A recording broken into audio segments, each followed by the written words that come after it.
Señor economista don Abelardo Pachano, señor doctor Simón Pachano, esta coincidencia para la cadena Democracia constituye, créame, un honor. Y le pido atención al público radioyente porque el producto va a ser gigantescamente bueno. No sé cuál de los dos es el tío abuelo. El tío abuelo, el Abelardo. El Abelardo es. Economista, bienvenido. Doctor, bienvenidos. Ayer copiaba a un ciudadano que me decía, dígale al señor presidente Palacio que su gobierno tiene que ser sabio y puntual, que debe imitar hasta donde más pueda a un Clemente Yerobi Indaburo, que ese es el perfil de su gobierno, una administración muy puntual, repitió, y ejemplar. Lo copié literalmente. ¿Qué debe hacer este gobierno? Ayer lo contemplaba en su columna en El Universo, Simón Pachano, aquí presente. Y decía él, hay que esperar que se superen pronto los furores de esto que dan en llamar la refundación del país, tantas veces fundado y nunca bien acabado. Que se superen con un giro hacia la realidad, que siempre es más tosca y menos gloriosa de lo que uno quiere imaginar. La dura verdad es que se ha iniciado un gobierno tan o más débil que los anteriores, con el agravante de la enorme carga de demandas que le han puesto y que él mismo se ha colocado a la espalda. Como si eso fuera poco, cada vez está más cercano el fin del remedo de luna de miel que mantiene con el Congreso. Para ello solo falta que termine el reparto de cargos para que vuelvan los tiempos de siempre, con pugnas de poderes y preparativos para la campaña electoral próxima.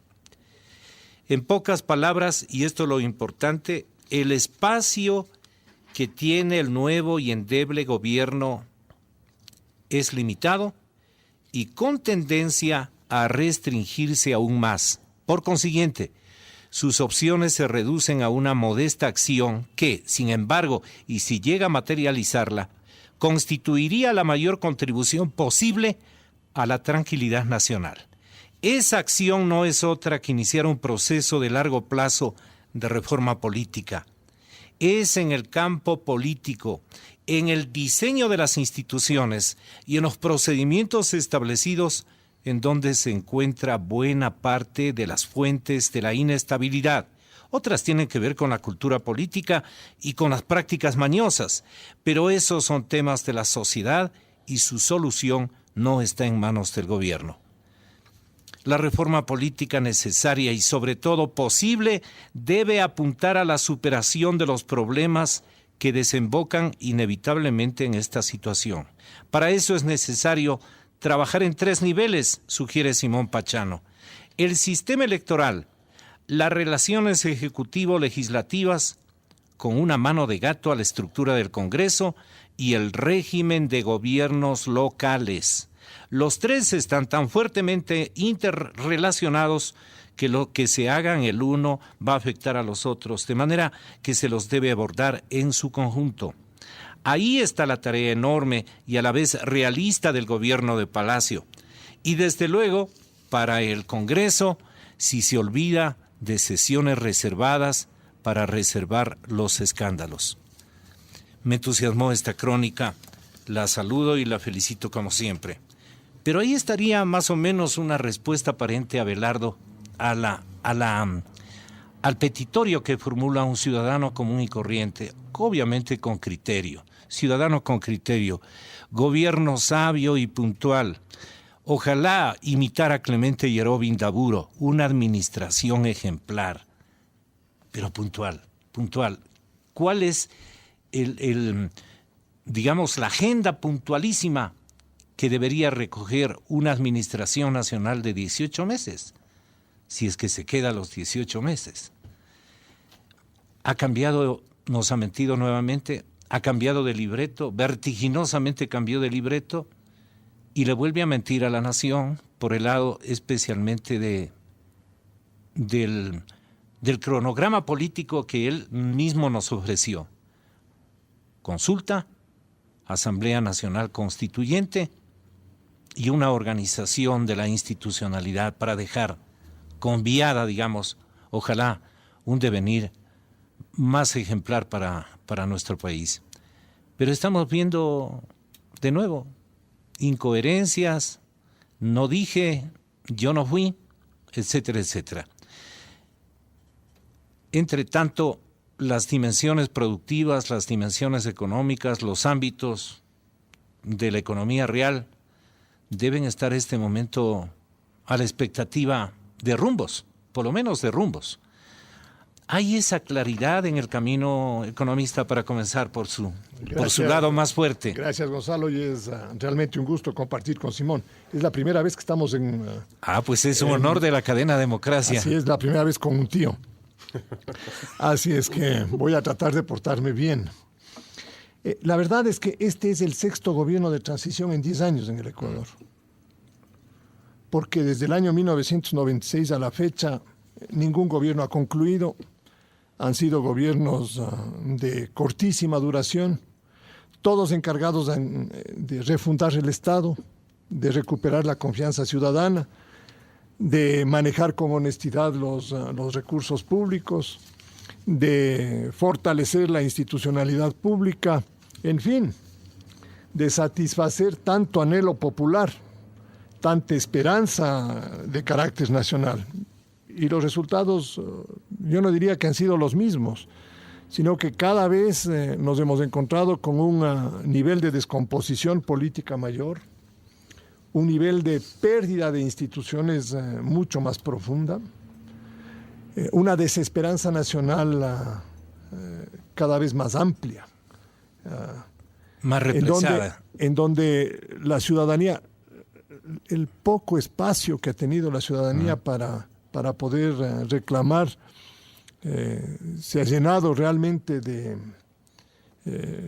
yo diría, manifestaciones de inconformidad, hasta que ha llegado el momento en donde toda esa represión emotiva, política, causada por, yo diría, tanta deshonestidad política, por esa falta de sinceridad en la dirigencia política, en decir las cosas como son, en no engañar en las campañas electorales, en no hacer ofertas absolutamente incumplibles, pero que realmente mueven el corazón de los ecuatorianos y mueven especialmente el corazón de los pobres, que con su escaso nivel realmente de conocimiento ven en los dirigentes políticos del momento la solución a todos sus problemas. Y nuevamente renace esa esperanza que termina de una manera fulgurante, rápida, violenta. Y en ese sentido, lo de estos 10 años y estos gobiernos de transición me recuerda toda la etapa del velasquismo desde el año 1932 a la fecha. Hace pocos días concluí la lectura de esa biografía de Norris, El gran ausente. Y mientras leía la biografía de Velasco Ibarra y el relato de Norris, que realmente es un libro espectacularmente bien escrito, me recordaba lo que nos está pasando a nosotros, porque cambiados simplemente los tiempos, con nuevos instrumentos políticos mucho más modernos, con nuevos sistemas de comunicación que nos ponen al día a mayor velocidad, pero con las mismas mañas políticas, con las mismas artimañas, con las mismas, yo diría, formas de hacer triquiñuela y hacerle pedazos al país. Desde 1932 a la fecha, yo diría con un escaso espacio de probablemente 10, 12 años de una democracia un poquito más representativa y firme, lo que hemos vivido son ficciones, engaños, con resultados desde el punto de vista social muy lamentables. ¿Y la matriz de la frustración está más en el Congreso que en Carondelet? En todo. Yo no le podría acusar al Congreso de ser el culpable. Los Congresos reflejan lo que son las sociedades.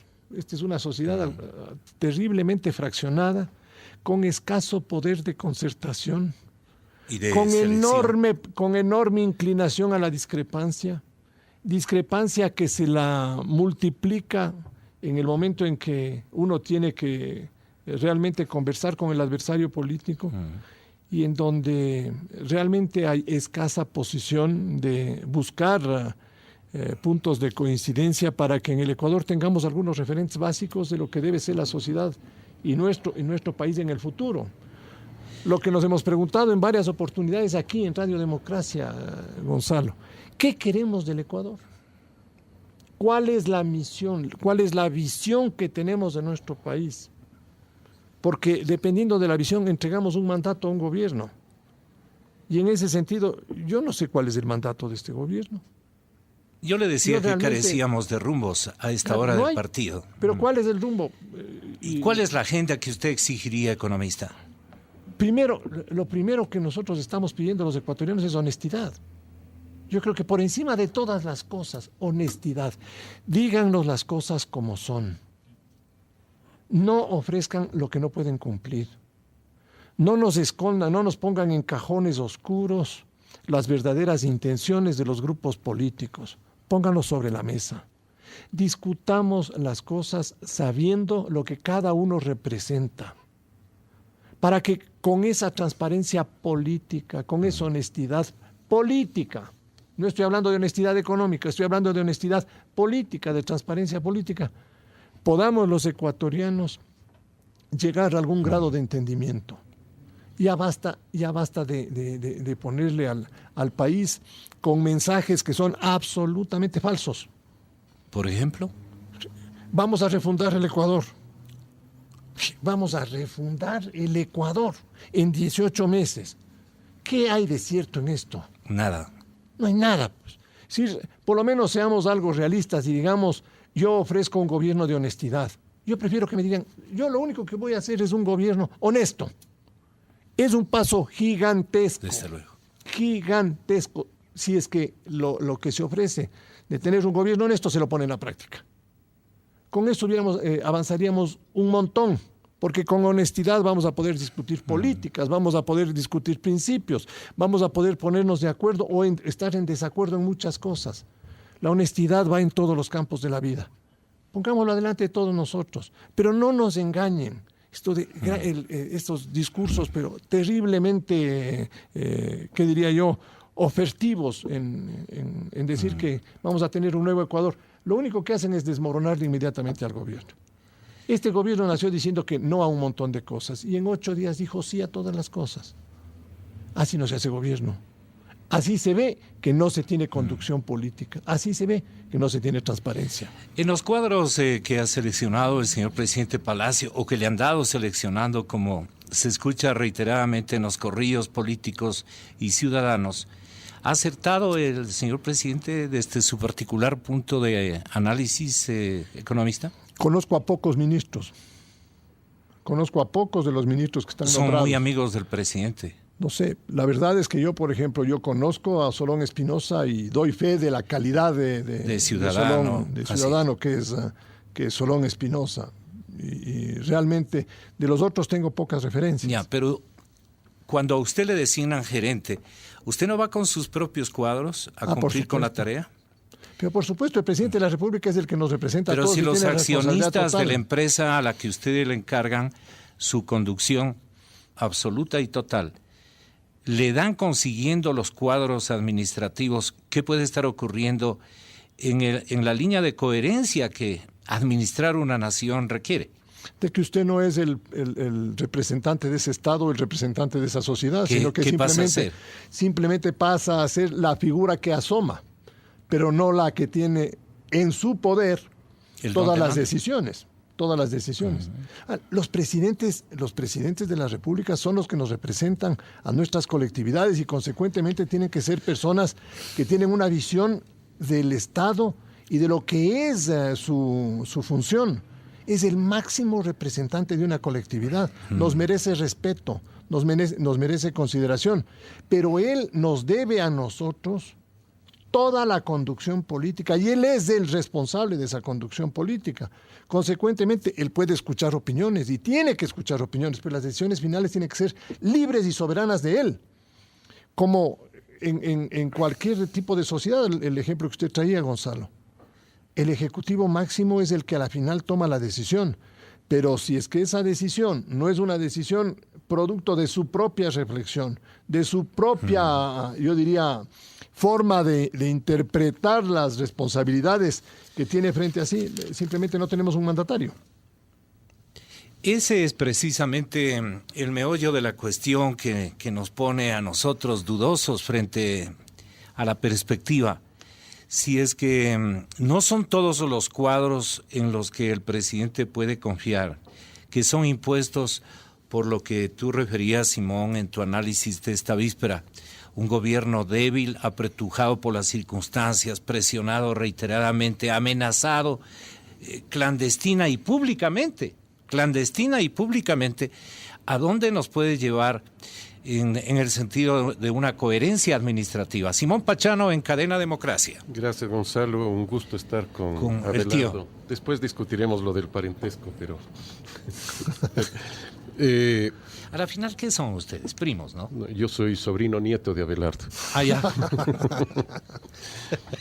No El- quieren avisar. Bien, no, yo creo que el problema central de este gobierno y de los varios gobiernos que, como decía Abelardo, han sido transitorios todos en los últimos años, es el de su debilidad en varios sentidos. Una debilidad política que llegan sin mayoría en el Congreso. El sistema político ecuatoriano está hecho para que ningún gobierno tenga mayoría en el Congreso. Desde el año 79 hasta acá, ninguno ha tenido un partido de mayoría. Ha habido alianzas que han permitido hacer mayorías, pero ninguno ha tenido la mayoría necesaria en el Congreso para poder gobernar adecuadamente. Pero tampoco la oposición ha tenido mayoría, es decir, no ha habido tampoco un partido de oposición que tenga mayoría y con el cual se pueda, por lo tanto, establecer un diálogo de gobierno-oposición, que es lo normal dentro de la democracia. Ese un primer elemento. Segundo elemento, este es un gobierno que está constituido por personas que no vienen de la política, que no tienen una trayectoria política. El presidente de la República no tiene una trayectoria más que haber sido Secretario ministro de de Salud, en su área. que además es un cargo normalmente no político, es un cargo mucho más técnico. Él no ha tenido un partido, no ha tenido una militancia, no ha tenido una actividad, no ha sido concejal, no ha sido consejero, alcalde, etcétera, ¿no? Y las gentes que lo rodean, yo creo que tampoco vienen de la política, pero además hay un agravante. La gente no quiere que vengan de la política. Por lo tanto, se está pidiendo que sean miembros de digamos, que sean gerentes sin haber tenido experiencia gerencial, en definitivo, que jueguen en la selección de fútbol habiendo solamente jugado ni siquiera en la liga barrial, sino tal vez un jueguito de fin de semana del Parque La Carolina, ¿no? Por eso Abelardo, por ejemplo, decía que él no conoce a las personas que están en el gobierno. Claro. Y es muy difícil conocerlas porque no vienen de una trayectoria política. Y yo creo que estamos haciendo mal los ecuatorianos al pedir eso, porque eso es además, insisto, un pedido. La gente no quiere que haya políticos. Pero ya tuvimos la experiencia de un no político en la presidencia, con no políticos en el gobierno, que fue el gobierno de Lucio Gutiérrez. Lucio Gutiérrez no venía de la política, no tenía trayectoria política, no tenía partido, no tenía experiencia, no tenía conocimientos, no tenía la formación. Eso es lo que conseguimos cuando nos lanzamos en la antipolítica totalmente, como lo hemos hecho en este tiempo, y además le cargamos al gobierno, al actual, con una serie de demandas que son una barbaridad. Estas demandas de que cambie todo. ¿Cuáles le parecen las barbaridades que queremos nosotros exigirle los cumpla? La refundación del país, por ejemplo. Es un absurdo que el propio gobierno diga que va a refundar, pero también es un absurdo que la sociedad le pida que refunde el país. Yo creo que hay que ser realistas. Este es un gobierno, insisto, de este grado de debilidad. Es un gobierno que va a ser corto, de un año 8 meses, en el mejor de los casos, si es que termina, y que no va a tener pero abrir la trocha para edificar una nueva nación, abrir la trocha por lo menos. Yo diría abrir la trocha gestar la institucionalidad adecuada, Gonzalo, para superar, que es lo que en reforma política tú mismo estás precisando. De acuerdo, pero para superar los problemas fundamentales que en este momento se pueden superar. O sea, seamos realistas y veamos qué se puede hacer en este tiempo que tenemos. Porque además estamos hablando de 18 meses, pero en realidad no son 18 meses. Tenemos aproximadamente unos 6 a 8 meses para hacer un proceso de reforma. ¿Por qué? Porque si queremos una reforma política, vamos antes, un paso atrás.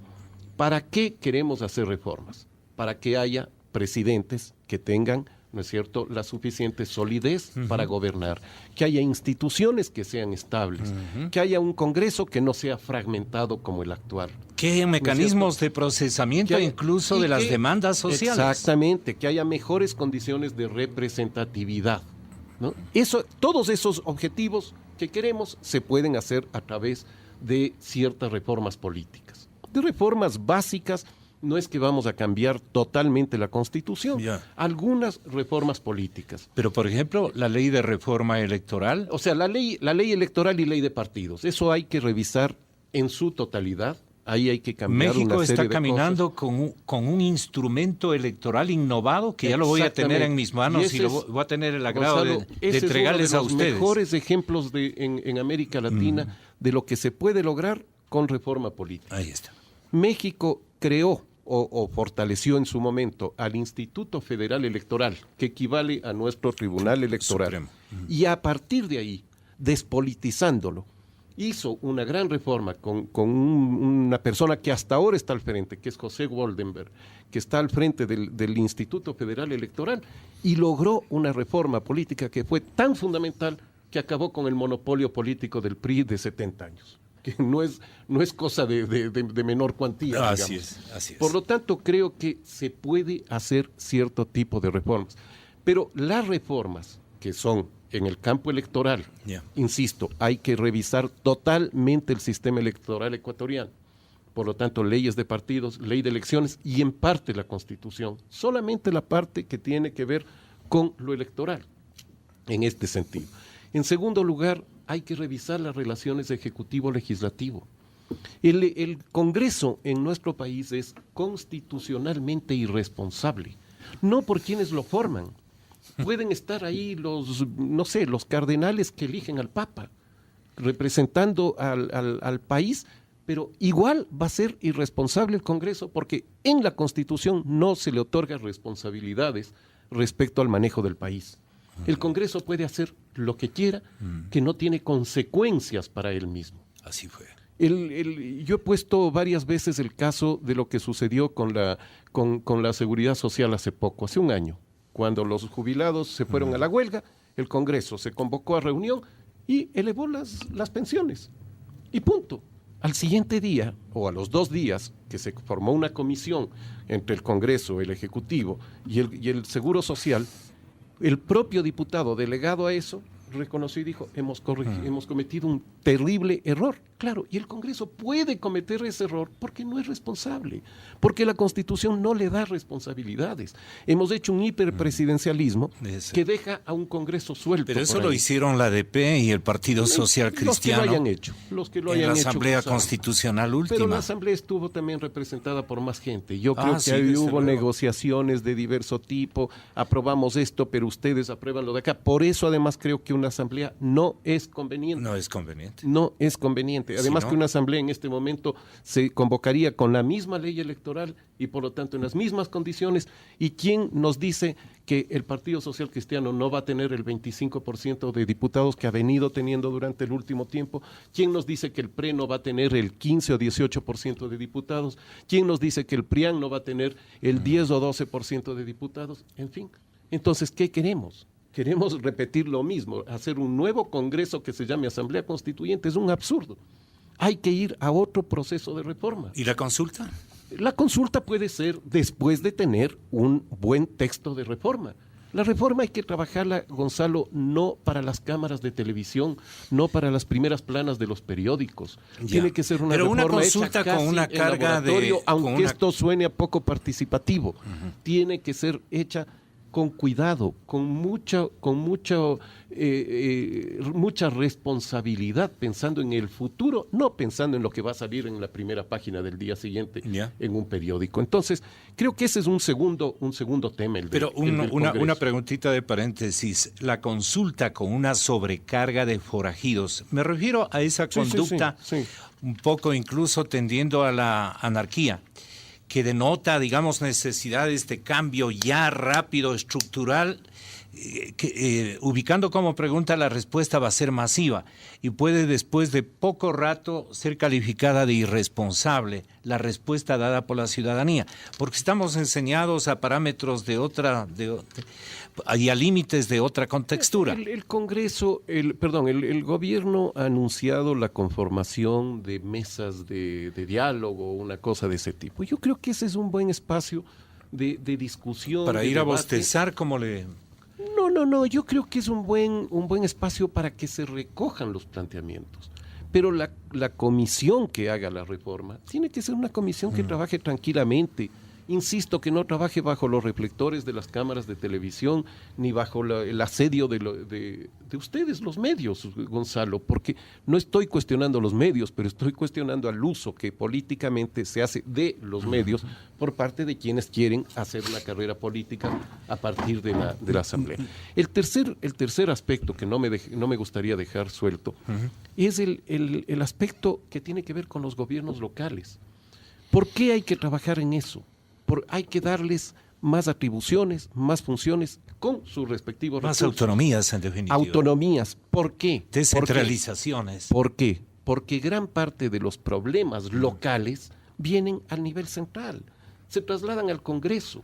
Los diputados se convierten en gestores de partidas, de obras, de infraestructura, etcétera, para sus provincias. Cierto. Y si no lo hacen, reciben el castigo de sus electores, que es no volver a votar por ellos.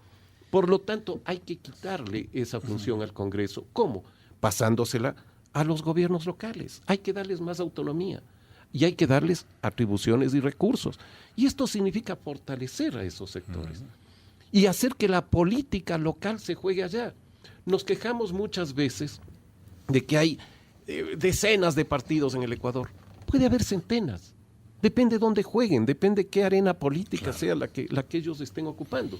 Si ocupan la nacional y hay 18 listas representadas como hay ahora en el Congreso Nacional, es inmanejable. La dispersión es inequívoca. Pero si hay, ¿no es cierto?, partidos locales que puedan hacer una buena alcaldía en el Cantón X durante 20 años del mismo partido o que se disputen entre 5 partidos Cambiamos locales, al Ecuador. no hay ningún problema. Cambiamos al Ecuador. No hay ningún problema, pero que al nivel nacional... Y lo otro sería la Liga Mayor. Que al nivel nacional lleguen grandes tendencias. Entonces ahí viene justamente el primer elemento de reforma, lo electoral. Hay que hacer que al Congreso lleguen grandes tendencias, no que lleguen diputados sueltos. Con grandes actores también. Y eso ya dependerá de los electores, de a quién escojan los electores, pero por lo menos poner barreras de representación. No puede ser que se junte un grupo de personas en una provincia chica o grande, porque da lo mismo, y que resuelvan candidatizar a alguien, y ese alguien llegue con el voto de 1.500 personas, y que no representan a nada más en el resto del país. Pero tienen una curul. Podemos, Abelardo y yo, irnos a Ambato y formar un grupo de amigos. Y vienen. Candidatizarlos, seguramente uno de los dos gana. ¿No? Pero no representamos a nadie más en el país. Porque ese grupo se ha formado ahí y nada más que ahí. Por lo tanto, hay que poner barreras, hay que ir a crear partidos nacionales. Los partidos no son nacionales, hay que darles incentivos para que sean nacionales. Es decir, creo que la reforma es posible, pero olvidándonos de toda esta cosa grandiosa de refundar el país, de que vamos a cambiar y que, en fin, me parece que hay que poner los pies sobre la tierra, ser realistas y decir hasta aquí podemos avanzar. Eso no justifica las mentirillas que son también de tamaño maxi, que nos ha hecho caer en cuenta el señor presidente Palacio. No sé. Tu intervención no justifica de que acciones de mayor trascendencia que requieren de mayores tiempos, de grandes espacios, ¿no es cierto?, de discusión, en fin, como esto de refundar a una nación, no quiere decir que tú apoyas el hecho de que el presidente que ofreció no refundar el país, sino ofreció asamblea constituyente, ofreció algunas cosas y hoy dice que no lo ha dicho. Eso quisiera desde el lado del sociólogo que quede bien claro. A mí me parece que el presidente en los primeros días estuvo absolutamente presionado. Incluso en el primer día físicamente presionado. Claro. En Ciespa. Casi con una pistola en la tuvo que decir una serie de cosas. Y a lo que se refirió fundamentalmente que fue pero lo dijo meses atrás. Pero la asamblea, etcétera, yo creo que son mecanismos. Y esos mecanismos hay que discutirlos. Yo creo que la asamblea en sí misma no es algo tan fundamental, sino un mecanismo. Pero hay otros mecanismos y qué bueno que se den cuenta que ese mecanismo no va a servir y que ojalá se vaya a otro mecanismo. Pero me parece que lo importante en este momento es definir 3 objetivos, 4 objetivos básicos y punto. Pero esos objetivos, además, una cosa que es fundamental, no pueden ser solamente del gobierno. Eso tiene que ser también del Congreso. Si el Congreso no entra en esto, Gonzalo, esto no funciona para nada. ¿Por qué? Porque cualquier procedimiento de reforma pasa por el Congreso Nacional. Cualquiera. Sea consulta popular, sea asamblea constituyente, sea cualquiera, o reformas por la vía normal. El Congreso está queriendo echar abajo el candado. ¿Qué significa eso? Significa, claro, un intento de dar viabilidad a las reformas, etcétera, pero significa también asumir el protagonismo. Decir, miren, nosotros vamos a hacer esto. Y le quitamos la bandera al gobierno. Yo creo que esas zancadillas hay que evitar. Y ahí tiene que haber un acuerdo entre el Congreso y el gobierno y decir, a ver, vamos a un proceso de reforma en que el gobierno va a enviar las propuestas, ¿no es cierto? Y el Congreso las va a procesar. Ya sea rompiendo el candado para hacer rápidamente una reforma o ya sea aprobando el pedido de consulta que le haga el gobierno nacional. La prioridad socioeconómica, por así decirlo, doctor Pachano, es también uno de los elementos que vale la pena que lo analicemos esta mañana. ¿Por qué se dice que el manejo especialmente del último gobierno y de los anteriores desde el lado social ha sido absolutamente irresponsable? ¿Y qué parte de eso se dibujó en la salida de Gutiérrez? Porque se privilegió la parte macroeconómica y otro tipo de necesidades, de compromisos, de comprometimientos y de cumplimientos que a la final no le salvaron el pellejo al expresidente Lucio Gutiérrez.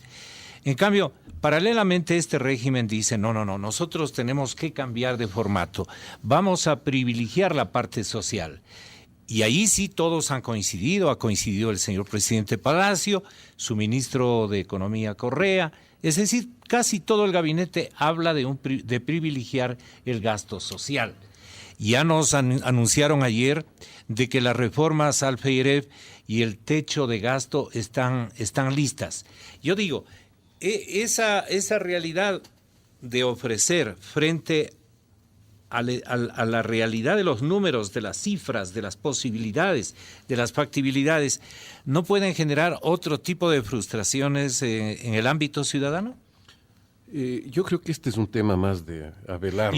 Pero quiero crear una premisa. Pero obviamente, no, yo creo que algo que debemos agradecer en todo este tiempo es que haya habido una especie de piloto automático manejando la economía. Creo que si no hubiera habido una economía que se ha aislado de la política todo este tiempo, o sea, el manejo de la economía se ha aislado del manejo político, ¿no? Habríamos vivido consecuencias muy graves de todo lo que ha sucedido. Porque la inestabilidad política se habría traducido inmediatamente en no solo inestabilidad, en una catástrofe económica. Creo que eso ha sido lo bueno. Por lo tanto, me parece que ahí está una señal para el gobierno. Pero ¿cómo sobrevivieron o convivieron una realidad macro maravillosa, bien calificada, con 10 desde todos los organismos internacionales? El criterio técnico de todas estas gentes que hacen observación de manejo económico, frente a lo que tú sabes perfectamente que la pobreza está en el orden del 60%, que tenemos unos parámetros, pero simple y llanamente calamitosos, con una desocupación neta y una subocupación impresionantes, con una inmigración, ya creo que estamos en 3 millones de compatriotas que están fuera de territorio ecuatoriano buscándose la vida. Y aquí bien, muchas gracias, pero tenemos una estabilidad, una etiqueta que dice hay una estabilidad económica impresionante. Qué bien está tu país, le dicen a cualquiera de los conciudadanos que viaja al exterior, qué bien está el Ecuador, ¿no? Qué bien está el Ecuador. No, pero... Y él tiene que decir si en efecto estamos bien. No, Gonzalo, yo creo que... el sociólogo que hable también, ¿no? Está bien, yo creo que el tema de la economía hay que tomarlo con pinzas, hay que tomarlo con mucho cuidado. Me parece que ese es un dato para el gobierno. Esto de que la economía, la macroeconomía, haya presentado, digamos, una cierta solidez en este tiempo y que no se vea afectado por los avatares políticos, me parece que es un dato que el gobierno tiene que tomar en cuenta. Lo que sí tiene que hacer este gobierno es dar los pasos para ir hacia una definición de políticas sociales en otra condición. ¿Y por qué digo este gobierno justamente? Porque ojalá no se le ocurra a este gobierno hacer lo que han hecho los anteriores. Fundamentalmente el inmediatamente anterior, el de Lucio Gutiérrez, que es hacer un clientelismo político disfrazándolo de supuestamente apoyo social. Lo que hay que hacer aquí es definir entre los objetivos del gobierno, esos objetivos que yo decía, 3 o 4, tienen que estar objetivos de carácter social. ¿Qué quiere hacer con educación? ¿Qué quiere hacer con salud? ¿Qué quiere hacer con seguridad social? ¿Qué quiere hacer con vivienda? Perdona que te interrumpa, Simón, pero la mejor política social, siempre lo dicen, gente pragmática, es una sólida política de reactivación económica, de reactivación productiva, que genere empleo. Yo creo que es la mejor política social. Yo creo que una buena política económica eso es lo que no sienta las bases para una buena política social, pero no es la mejor política social. La política social tiene componentes muy claros que se plantean, ¿no? En términos, por ejemplo, de redistribución del ingreso, en términos de acumulación en capital humano, etcétera, que no lo hace la economía, porque la economía está regida por otras reglas, fundamentalmente las del mercado, que no es buen redistribuidor de ingresos. No quiere pelearse con el OCP, así es que le dejo para que usted nos haga las reflexiones correspondientes frente a la premisa que le había planteado a Simón, señor economista Abelardo Pachano. Reformas a FEBRE, techo del gasto están listos. Y a esto como conclusión de una política social que según este gobierno dice hay que dejar de pagar tanto dinero en deuda pública externa, especialmente en el rubro comercial. Hay que preferir ayudar al aparato productivo, a la educación por el lado de la educación técnica, científica, ¿no es cierto? Y también ayudar a los programas de educación y de salud. Y allí vamos a reflotar a una acción productiva. Ese más o menos es la carta de presentación del nuevo ministro de Economía. Yo creo que, Gonzalo, hay varios temas entre los que hay que ir desbrozando el camino. Yo personalmente no creo en muchos de los dilemas de la política económica, que se han hecho muy comunes, que se los presenta a menudo a través de los medios de comunicación y que generan posiciones radicales. Yo, por ejemplo, creo que una buena política económica sabe distribuir bien los recursos. Y con una buena distribución de recursos sabe cumplir sus obligaciones sociales. Las sociedades que tienen políticas fiscales responsables, en donde las instituciones rinden cuentas, en donde los dirigentes expresan el cumplimiento de sus obligaciones de manera rutinaria, son sociedades que han logrado reducir los índices de inequidad. Son sociedades en las cuales no es que están resueltos los problemas de la pobreza, pero van camino a reducir esas tensiones sociales. Ejemplo, Brasil.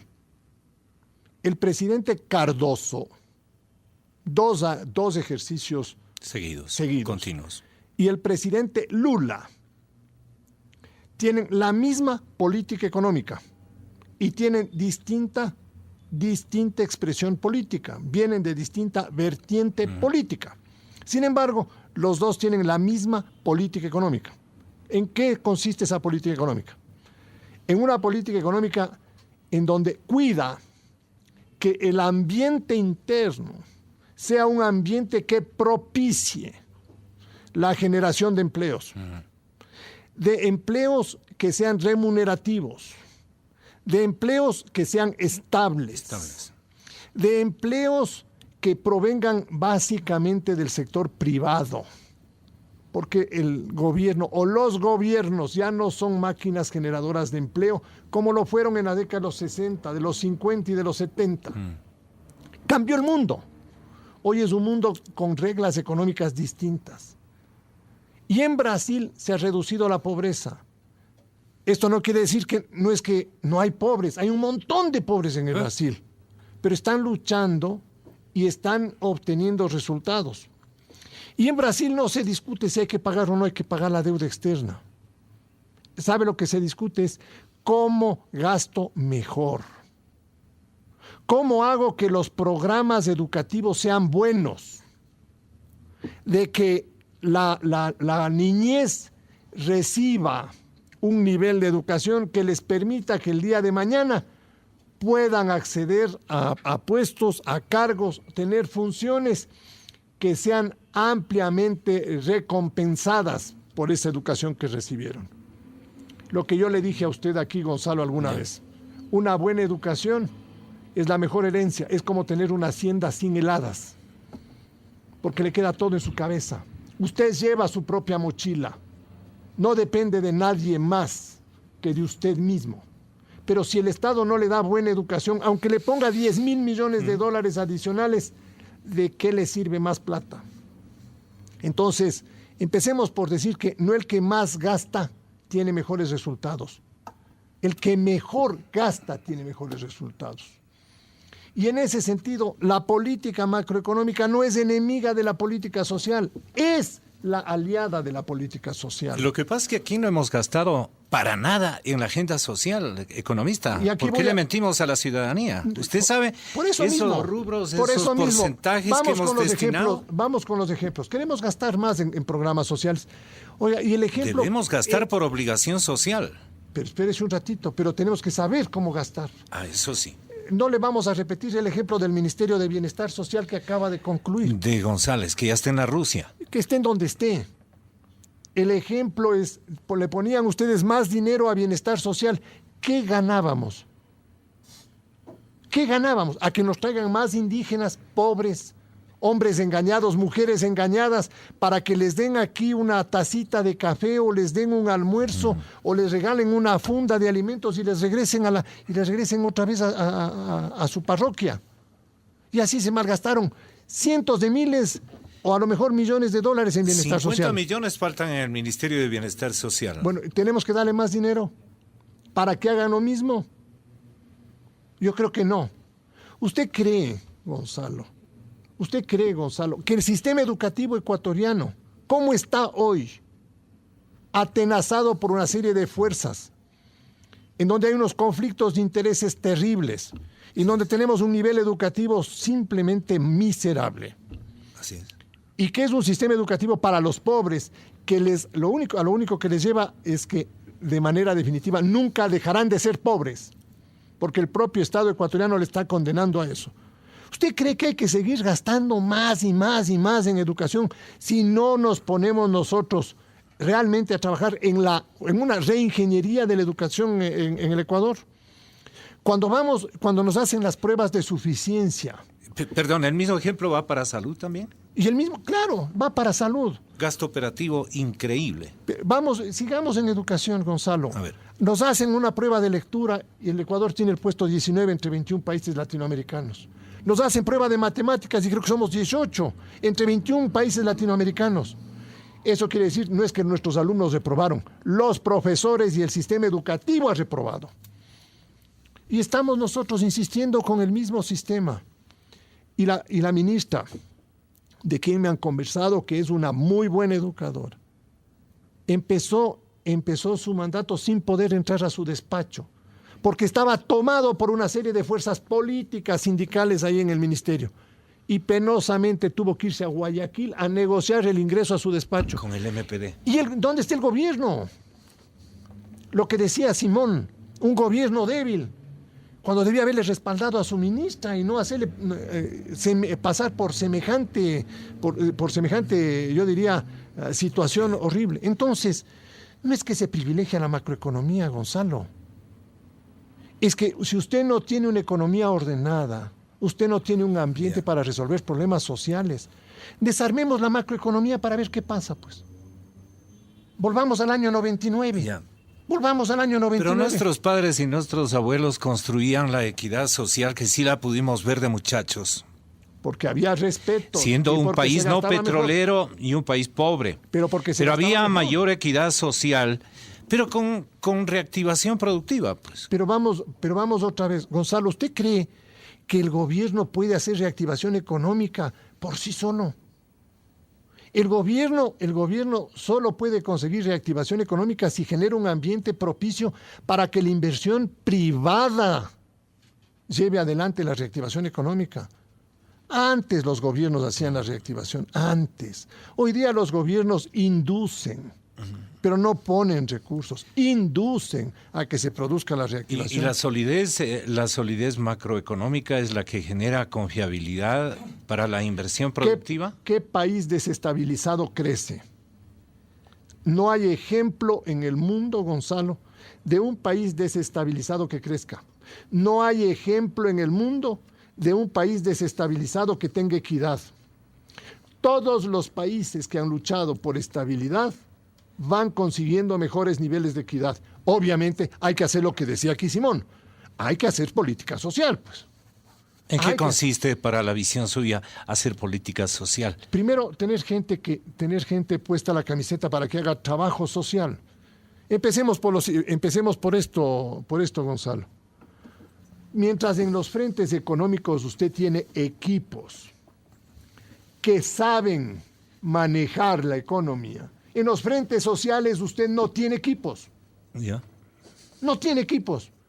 ¿Qué ministro de Educación ha decidido en el Ecuador en los últimos 10 años? Ha decidido enfrentar el problema educativo realmente a fondo. Deme un ejemplo. Deme un ejemplo de un ministro de Salud que haya decidido resolver el problema de la salud a fondo. No, administran lo que tienen, llegan a un pequeño acuerdo político ahí con los sindicatos, con la Unión Nacional de Educadores y vamos para adelante. Negocian las 2 huelgas del año. Claro, aumento de salarios y se acabó el asunto. ¿Y los estudiantes y los padres de familia?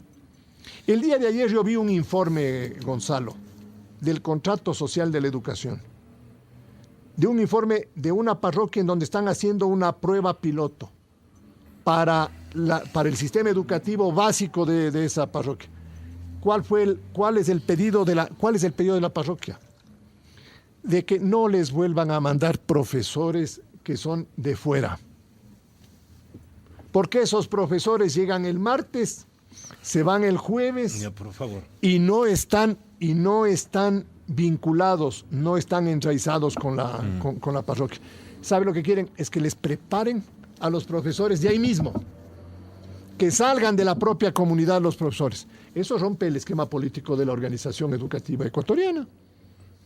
La otra norma, de que usted les dé a las escuelas recursos en función del número de alumnos que tiene, no del número de profesores, del número de alumnos. Eso rompe la estructura política de la educación. No hay cómo aplicarla. No quieren los ministros. Entonces, es un problema de definición política. Es un problema de conceptualización de principios políticos. Oiga, el lema de que hay que eliminar el techo del gasto y que con eso resolvemos el problema. Perdóneme, Gonzalo, yo creo que puede ser el principio de una nueva etapa de desestabilización. Usted no puede gastar más en el gobierno y en el sector público de lo que le permite una economía sana. ¿Y peor en dolarización, diría usted? Con mayor razón, pues, porque es un régimen todavía más inelástico, más inflexible, más complejo de manejar. Lo que nosotros tenemos que luchar es porque ese presupuesto se gaste bien. Y ese presupuesto se gasta mal. Y usted lo sabe. Aquí lo hemos conversado 100.000 veces. Así es.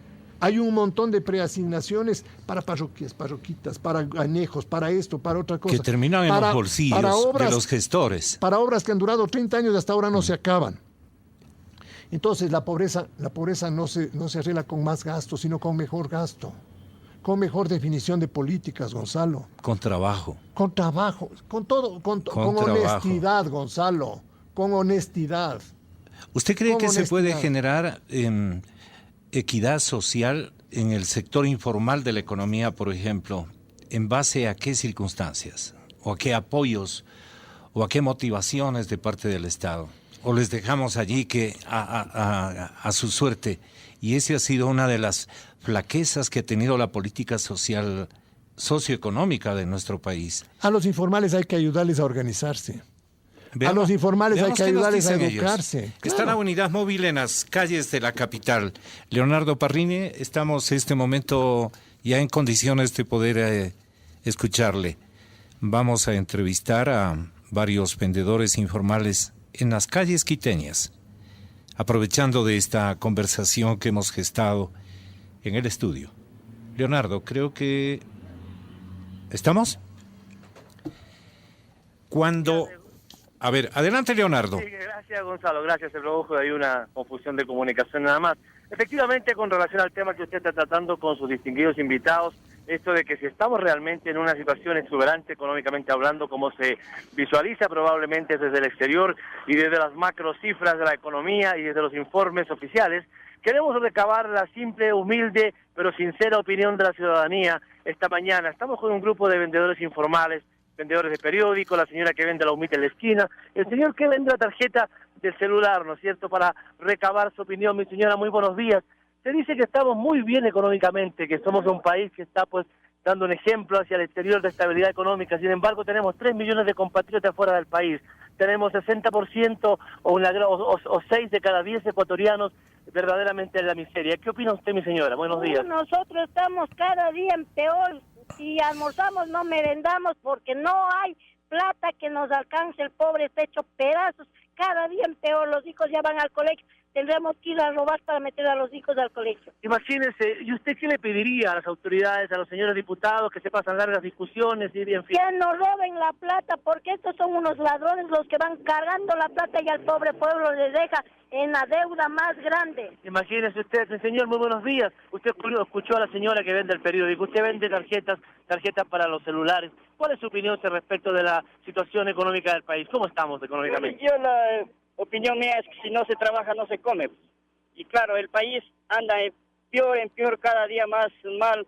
Es por la tanta política, porque unos piensan de una manera, otros de otra, y al fin y al cabo no se comprenden.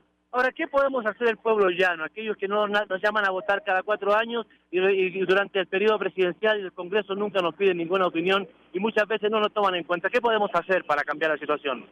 Ahí estamos fregados porque la verdad no nos entendemos. Esa es mi opinión. No nos entendemos con los políticos. Claro, porque como le digo, unos piensan una u otra manera y al fin no se entiende. Muy bien, señora, ¿y usted cuál es su opinión? A ver, una niña que está también acá, ¿usted a qué se dedica, mija? Yo, a vender el periódico. A vender el periódico. Y usted es un esfuerzo cotidiano, diario, por llevar el pan a su mesa. Claro. ¿Cómo ve la situación económica? ¿Qué le diría usted al presidente de la República como ciudadana común y corriente, pero con una voz muy importante como habitante de esta ciudad? O sea, que él ponga en consideración lo que está haciendo. Porque cada día el país se está haciendo, o sea, se va más a la crisis económica.